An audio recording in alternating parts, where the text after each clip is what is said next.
Bonjour à toutes et à tous.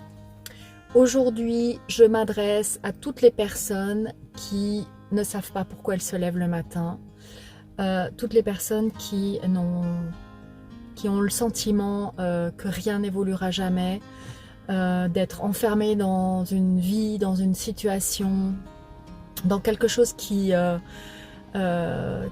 inextricable. Et qu'il n'y a pas de bout du tunnel en fait. Voilà, je m'adresse vraiment à toutes ces personnes que j'ai été moi aussi.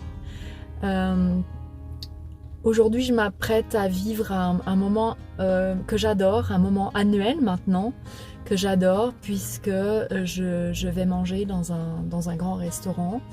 Je suis une épicurienne, j'aime les bonnes tables. Je pourrais dire que je suis sybarite si ça n'avait pas une connotation un petit peu négative malgré tout. Je cherchais un autre terme mais je le trouve pas, c'est pas grave.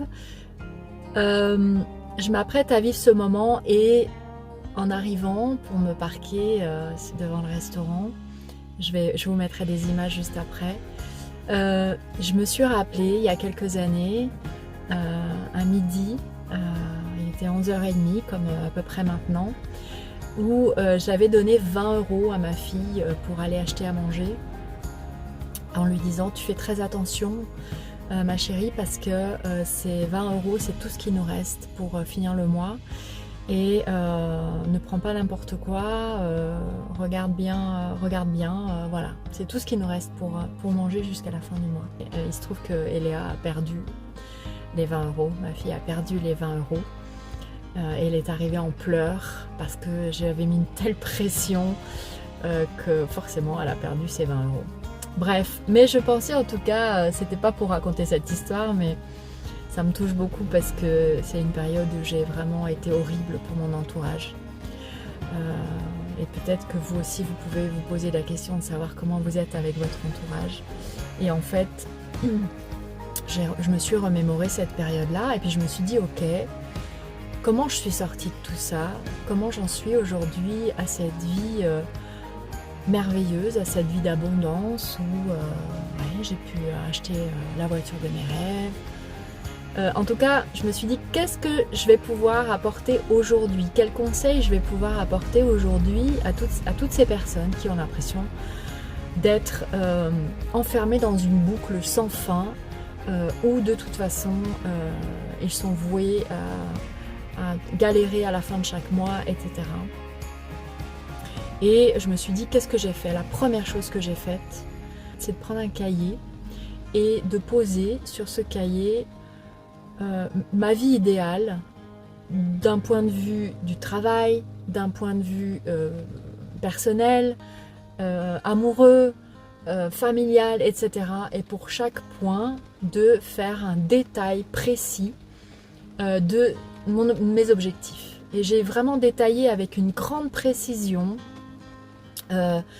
avec des détails visuels, des détails olfactifs, des détails kinesthésiques. Donc ça peut être du toucher, ça peut être, vous pouvez parler de matière, vous pouvez parler d'odeur, vous pouvez parler de plein de choses, et surtout de comment j'allais me sentir. Comment j'allais me sentir lorsque j'aurais atteint ces objectifs. Quels étaient les sentiments que je pouvais avoir, les émotions que j'allais pouvoir ressentir, etc. Et finalement, ce que j'ai pu obtenir n'est pas du tout ce que j'avais imaginé. Donc quand vous posez vos objectifs, ne faites pas de projet sur la comète, entre guillemets. N'essayez pas de savoir comment vous allez pouvoir obtenir ces objectifs. N'écrivez pas grâce à un tel, etc. Posez votre objectif final, c'est-à-dire comment je me sens, voilà, je suis à l'instant T, comment je me sens, qu'est-ce que j'ai atteint comme objectif.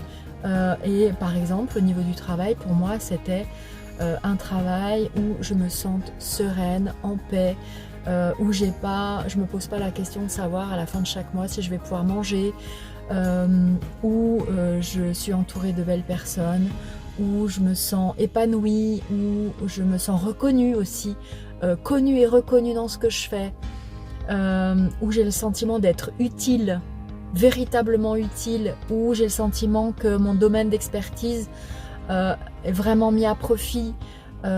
Voilà, posez ces choses-là et ne vous demandez pas comment. Laissez la vie vous surprendre. Et je peux vous assurer que j'ai failli rater le coche parce que quand j'ai postulé pour l'emploi pour lequel j'ai postulé, qui n'est pas celui que je fais dans l'entreprise où je travaille aujourd'hui, pour vous dire, j'ai postulé pour un emploi que je ne fais pas aujourd'hui. Mais le travail que je fais aujourd'hui est exactement ce que j'avais décrit sans le nommer. Je n'avais pas nommé quel était ce poste, puisqu'en fait ce poste pour moi n'existait même pas.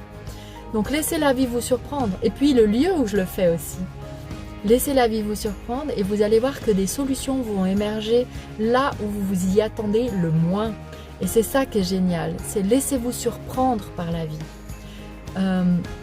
Voilà, ça c'est vraiment la première étape.